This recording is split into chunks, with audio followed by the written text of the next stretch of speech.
অসমৰ নিউজ চেনেলৰ মালিককেইজনে যদি ভাবিছে তেওঁলোকে বিজেপিৰ লগত থকা বুজাবুজিৰ কাৰণেই হওক লাগিলে বিজেপিৰ ভয়তেই হওক তেওঁলোকে যদি ভাবিছে যে মিডিয়া কাভাৰেজ কমকে দি বিৰোধীৰ কণ্ঠ ৰুদ্ধ কৰিব পাৰিব আৰু বিৰোধী দলসমূহৰ যিবোৰ কথা বতৰা সেইবোৰ ৰাইজৰ ওচৰলৈ গৈ নাপাবগৈ তেতিয়াহ'লে সেই মালিকবোৰে ভুল ভাবিছে আমি সামাজিক মাধ্যম বা ফেচবুকক হ'লেও বিকল্প মাধ্যম হিচাপে ব্যৱহাৰ কৰি কথা বতৰাবোৰ ৰাইজৰ ওচৰলৈ লৈ যাম আচলতে ঘটনাটো এনেকুৱা আজি সচলত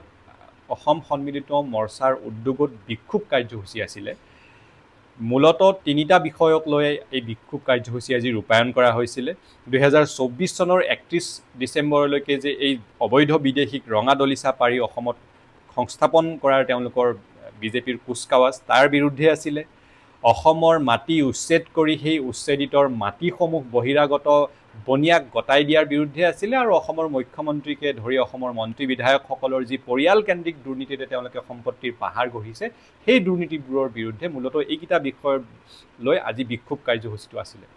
এই কাৰ্যসূচীত অসম জাতীয় পৰিষদৰ সভাপতি লুৰিণজ্যোতি গগৈ ডাঙৰীয়াই অসম সন্মিলিত মৰ্চাৰ সম্পাদক হিচাপে সাধাৰণ সম্পাদক হিচাপে তেখেতে নেতৃত্ব লৈছিলে এই কাৰ্যসূচীত অসম জাতীয় পৰিষদৰ উপৰিও কংগ্ৰেছ ৰাইজৰ দল CPI CPIMকে ধৰি বিভিন্ন ৰাজনৈতিক দল বিৰোধীৰ ঐক্যমঞ্চৰ অসম সন্মিলিত মৰ্চাৰ প্ৰায় আটাইকেইটা দলে অংশগ্ৰহণ কৰিছিলে শ মানুহে সেই সচলত হোৱা প্ৰতিবাদটোত আজি অংশগ্ৰহণ কৰিছিলে বিক্ষোভ কাৰ্যসূচীটোত আজি অংশগ্ৰহণ কৰিছিলে আৰু আমাৰ সাংবাদিক বন্ধুসকল আহিছিলেও তেওঁলোকে মিডিয়া কাভাৰেজ দিবলৈ আৰু তেওঁলোকে বাইট সংগ্ৰহ কৰিছিলে ভিডিঅ' ফুটেজ লৈছিলে কিন্তু অফিচত যেতিয়া এই ফুটেজবোৰ তেওঁলোকৰ গৈ পায় তাত কাট হয় খুব পৰিতাপৰ বিষয় মাত্ৰ এটা বা দুটা চেনেলতহে আজি বিৰোধীৰ অসম সন্মিলিত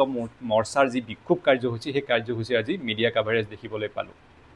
এইটো এটা খুবেই দুখজনক বিষয় গতিকে তেওঁলোকে যিমানেই এই কামটো নকৰিব আমি ফেচবুকক হ'লেও অল্টাৰনেটিভ মাধ্যম হিচাপে ব্যৱহাৰ কৰি কথা বতৰাবোৰ ৰাইজৰ ওচৰলৈ লৈ যাম বিৰোধীৰ যিটো আজি বিক্ষোভ কাৰ্যসূচী সেই বিক্ষোভ কাৰ্যসূচীত অসম জাতীয় পৰিষদকে ধৰি আন দলসমূহৰ নেতাসমূহে স্পষ্ট কৰি দিছে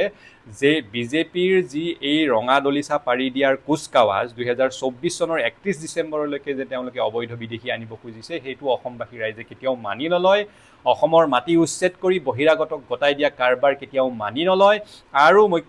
মন্ত্ৰীকে ধৰি আটাইবোৰ বিধায়কৰ যি পৰিয়ালকেন্দ্ৰিক দুৰ্নীতি সেই দুৰ্নীতিৰ বিৰুদ্ধে ৰাইজক সজাগ কৰিহে তুলিব আৰু আমি এই কথা বতৰাবোৰ ৰাইজৰ ওচৰলৈ এনেধৰণে লৈ যাম আৰু অসমৰ সৰ্বস্তৰৰ ৰাইজে এই কথা বতৰাবোৰত সঁহাৰি জনাইছে সেইটো কাৰণে তেওঁলোক শংকিত হৈছে আৰু শংকিত হৈ তেওঁলোকে মিডিয়া চেনেলবোৰক কণ্ট্ৰোল কৰিছে নিয়ন্ত্ৰণ কৰিছে যাৰ ফলত আমাৰ সাংবাদিক বন্ধুসকলে এই প্ৰচণ্ডৰ প্ৰখৰ ৰদত তেওঁলোকে বাতৰি সংগ্ৰহ কৰিবলৈ আহিছিলে বাতৰি লৈ যোৱাৰ পাছত তেওঁলোকৰ মালিকবোৰে তেওঁলোকৰ ষ্টুডিঅ'ত আৰু অফিচত সেই বাতৰিবোৰ কাটি দিছে আৰু আমি আজি বিক্ষোভ কাৰ্যসূচীৰ বাতৰি মাত্ৰ এটা বা দুটা চেনেলত বাহিৰে বাকী কতোৱেই দেখিবলৈ নাপালোঁ গতিকে এই কথাবোৰ ৰাইজে বিবেচনা কৰি চাব আৰু ৰাইজে এনেধৰণৰ মানুহবোৰক ক্ষমা নকৰে আৰু ৰাইজে আমাৰ সংবাদ মাধ্যমৰ সলনি এই বিকল্প মাধ্যম হিচাপে আমাৰ এইবোৰ কথা বতৰা ফেচবুক বা অন্যান্য ছ'চিয়েল মিডিয়াৰ মাধ্যমেৰে আমি ৰাইজৰ ওচৰলৈ এই কথা বতৰাবোৰ লৈ যাম ধন্যবাদ জয় আই অসম